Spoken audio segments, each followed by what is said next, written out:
የልጅነቴ በለጋነት ዕድሜ ያኔ በልጅነት ዘመን ጨዋታ ስንጫወት አንቺ እንደ እናት እኔ እንደ አባት ሆነን በአንድ ቀን ብቻ ሶስቴ አራቴ መሽቶ ሲነጋልን ሰፊው የብሳና ቅጠል እንደ እንጀራ አስፍተን በውሃ ሽንታችን ጭቃ አብኩተን ወጥ ሰርተን የውሸት ስንበላ ደስ ብሎን እየተሳሳቅን ይህ ሁሉ ጨዋታ ይህ ሁሉ መዋደድ የልጅነት ብቻ ነበር የሚመስለን።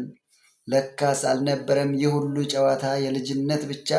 ዓይናችን ግልጽ እያወራ በልባችን አድሮብን ፍራቻ።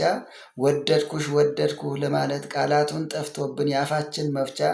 መውደድን አርግዘን ፍቅርን ስንወልድ ሆነን ለየብቻ። እንዲሁ እየጣፈጠን አለቀ ያ ጊዜ ሳይኖረው ጥላቻ። ልጅነት ጨርሰን ትንሽ አደግ አደግ እንዳልን ጀምረን ያልጨረስነው ፍቅር በልባችን ይዘን ፍቅራችን ለመግለጽ እርስ በእርስ እየተፋፈርን ክፉ ጊዜ መጥቶ ይኸው ተለያየን የልባችን ፍቅር ሳንገልጠው አውጥተን።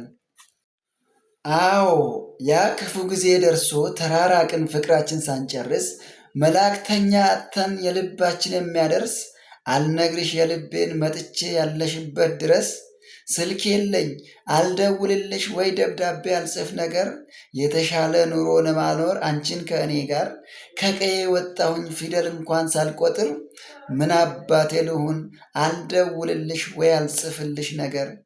ሁሉም ተሳክቶልኝ ያሰብኩት ተሳክቶ ብመጣ ላገኝሽ የልጅነታችን ፍቅሩ የማያውቁ ቤተሰብ ለሌላ ሲድሩሽ እንዴት ተታለለ ልብሽ ሌላ ወዶ ልብሽ። ቃል ገብተሽልኝ ነበር ያኔ ዳኝተውን ምድርና ሰማይ ገና ልጅ ሆነን ሳለን ጥንት ላንለያይ በዕቃቃ ጨዋታ ዓይን ለዓይናችን ገጥመን ስንተያይ እጅሽ በእጄ ጭነሽ ምለሽ ነበር መቼም ላንለያይ።